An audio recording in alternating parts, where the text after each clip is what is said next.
시청자 여러분 안녕하십니까? MRC 뉴스 허지수, 이세진입니다. 첫 번째 소식입니다. 2025년부터 명지대학교 사회과학대학의 구조가 개편된다고 합니다.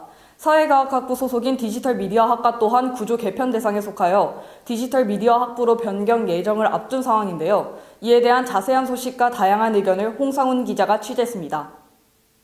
새롭게 다가오는 2025년에는 사회과학대학교의 구조가 개편됩니다. 교육부의 대학혁신 지원 사업에 따라 명지대는 지난 3월 학칙 개정안을 발표했습니다. 대표적인 변경 사항으로는 학사 구조 개편, 단과대학 단위 정원 배정, 자율 전공 및 단과대학 광역 모집이 있습니다. 눈에 띄는 점은 디지털 미디어 학과의 변화입니다. 기존 사회과학학부 소속으로 있던 디지털 미디어 학과는 신설된 미디어 휴먼 라이프 대학 산하에서 디지털 미디어 학부로 개편됩니다. 그에 따라 디지털 미디어 학부로 입학하는 25학번 학생들은 학부 내에서 전공을 좀 더 세부적으로 배워나갈 수 있을 것이라 예상됩니다. 광역화 모집을 만약에 좀 권장을 하고 그거에 따라서 이제 정부 정책에 이제 몇 분 부합하려고 지금 가는 거예요. 지금 학교 전체 전반적으로 학생들한테 더 세부 전공으로 졸업하거나 그런 전문성이 더 있어 보이는 것도 있고 학과 명칭이라는 거 디지털 미디어 학과는 너무 광범위하잖아. 모집 정원에도 변화가 있습니다. 미디어 휴먼 라이프 산하 디지털 미디어 학부와 청소년 지도 아동 학부의 정원은 24년도 총 103명에서 25년도 87명으로 축소되었습니다. 기존 사회과학 학부 내에서 인지도가 높은 과에 속하는 디지털 미디어 학과, 학부 변경에 대한 디지털 미디어 학과 학생들의 반응을 들어보았습니다. 저는 사실 디지털 미디어 학과에 입학하면서 다양한 장래희망을 가진 사람들이 많다고 생각했습니다. 그래서 더 세부적이고 다양한 전공을 배울 수 있다는 점이 좋다고 생각했습니다. 저희 학과가 좀 넓고 얕게 배우는 느낌이 있었던 것 같은데 이번에 개편이 되면 좀 더 관심 있는 분야를 깊게 배울 수 있어서 좋을 것 같고요. 아직까지는 정보가 좀 부족한 것 같아서 관련 내용을 더 잘 알려주시면 좋을 것 같아요. 25년도 이후 학부 소속의 후배들은 과연 어떤 형태로 학교를 다니게 될지, 이번 개정안이 학생들 본인에게 맞는 전공을 선택하여 졸업 후 미래를 선도하는 훌륭한 인재를 생성하는 계기가 될지 주목됩니다. MRC 뉴스 홍상훈입니다. 다음 소식입니다. MCC관에 위치했던 명지대학교 학식당이 올해 학관으로 이전하면서 기존의 학식당이 위치했던 자리에는 애슐리 킨즈가 입점하였는데요. 지난 4월 정식으로 영업을 시작한 애슐리 킨즈에 대한 소식과 학생들의 다양한 의견을 김지연 기자가 보도합니다. 지난 4월 5일 명지대학교 MCC관 2층에 애슐리 킨즈가 정식으로 오픈했습니다. 방학 기간 동안 공사를 마친 뒤 이전에 학생 식당이 운영되었던 공간을 상업적인 공간인 애슐리 킨즈로 바꾼 것입니다. 현재 학생 식당은 학생회관 3층으로 옮겨진 상태입니다. 애슐리 킨즈 본사인 이랜드 이츠는 학교 인근 아파트에 거주하는 30, 40대 중산층 주민들을 주요 고객으로 생각하고 있다고 밝혔습니다. 애슐리 입점권을 담당했던 인문학생 지원팀은 학생들이 복잡한 시내에 나가지 않고 좋은 시설을 이용할 수 있는 점이 기대된다고 전했습니다. 또한 애슐리 킨즈 명지대점은 명지대 학우와 교직원들을 대상으로 10% 할인 이벤트를 진행 중인 것으로 알려졌습니다. 런치 가격에 명지대 할인까지 더해지니까 저렴하게 애슐리 킨즈를 먹을 수 있어서 되게 좋았고, 또 저희 동네 근처에는 애슐리 킨즈가 없어요. 그래서 근처에 애슐리 킨즈가 생겨서 접근성이 되게 좋았던 것 같아요.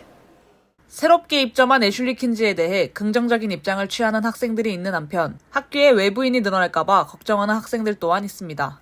시험 기간에 학생 식당에서 친구들이랑 공부도 하고 커피도 사 먹었는데 좋은 공간이 사라진다니 너무 아쉬워요. 지금 학생 식당은 너무 좁아서 이용하기도 불편하고 이전보다 많이 작아지고 사람이 너무 많아서 너무 북적북적거리는 게 싫어요. 이번 애슐리 킨즈 입점과 관련해서는 학생들이 찬반 의견을 낼 수조차 없었습니다. MCC관 성업도계무 업체 입점과 학생식당 관련 사안은 기획예산팀이 관장하는 후생복지총괄위원회에서 논의되고 있는데, 후복이란 명지대학교 후생복지시설의 운영계획을 수립하고 관련 계약을 심의, 의결하는 기구입니다. 현재 입점하는 업체들은 대부분 학생회가 당선되기 이전 시기에 모두 계약 및 입점이 진행되어 학생들의 의견을 반영할 수 없었다는 것입니다. 학교 내 외부 상업시설 입점과 학생식당 이전이라는 큰 이슈를 두고 학생들의 의견을 반영하지 않았다는 것에 대한 비판적인 시선이 많습니다. 오픈한 지 2달이 채 되지 않았지만 애슐리 킨즈 명지대점은 네이버 등록 리뷰 수가 200건을 돌파할 정도로 많은 고객을 불러들이고 있습니다. 대부분의 리뷰가 크고 쾌적해서 만족스러웠다는 긍정적인 후기입니다. 앞으로 더 많은 고객이 방문할 것으로 보여지는데 과연 이것이 명지대와 학생들에게 득이 될지 실이 될지 지켜봐야겠습니다. MRC 뉴스 김지연입니다. 작년 1학기까지만 해도 명지대의 인문캠퍼스 정문 앞 횡단보도에는 신호등이 없었습니다. 학생들의 건의로 작년 11월 신호등이 설치되었는데요. 신호등이 생겨 안전함을 느낄 수 있다는 학생들이 있는 반면 새롭게 생긴 신호등에 불편함을 토로하는 학생 또한 있다고 합니다. 이에 관련한 소식 박현수 기자가 전해드립니다. 지난해 11월 말 명지대학교 인문캠퍼스 정문 앞 횡단보도에는 기존에 없었던 신호등이 설치되었습니다. 신호등이 없을 때까지만 해도 보행자는 신호등 없이 알아서 횡단보도를 건너야 했습니다. 보행자의 안전 문제가 지속적으로 거론되자 총학생회는 적극적으로 신호등 설치 공약을 내세웠고 설문조사를 통해 학생들의 의견을 모아 교통안전심의위원회를 거쳐 신호등을 설치했습니다. 정문 앞 2차선 도로에는 학교와 학교 주변 상권을 이어주는 2개의 횡단보도와 캠퍼스 사이를 이어주는 짧은 횡단보도가 있습니다.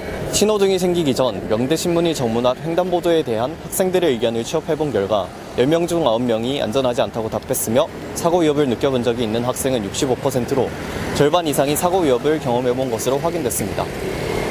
개선 사항에 대한 설문 결과 필요한 시설물로 보행자 신호등이 압도적이었으며 이후 생긴 신호등에 대해 학생들의 의견을 알아보았습니다. 현재 생긴 신호등에 대해 어떻게 생각하시나요? 이전에는 차가 너무 무질서하게 다녀서 사고 위험이 있다고 생각했습니다. 그런데 신호등이 생겨서 좀 더 안전하게 길을 건너갈 수 있게 된 것 같습니다. 신호등이 생겨 안전함을 느끼는 학생이 있는 반면에 불편함을 호소하는 학생도 있었습니다. 현재 생긴 신호등에 대해 어떻게 생각하시나요? 수업이 늦어서 빨리 건너가야 할 때 거리는 짧은데 신호가 너무 길어가지고 정말 비효율적이라고 생각해요. 차량 신호가 빨간불로 바뀌어도 바로 초록불로 바뀌지 않아가지고 이 점이 좀 불편하고요. 무단횡단 하는 사람들도 되게 많아요. 학교 앞 신호등이 안전한 보행을 도와준다는 반응이 있었지만 바쁜 시간에 비효율적이라는 반응도 있었습니다. 이렇듯 다양한 의견이 있는 신호등 설치이지만 안전 문제만큼 확실히 해결되었다고 볼 수 있습니다. 지금까지 MRC 뉴스 박현수 기자였습니다.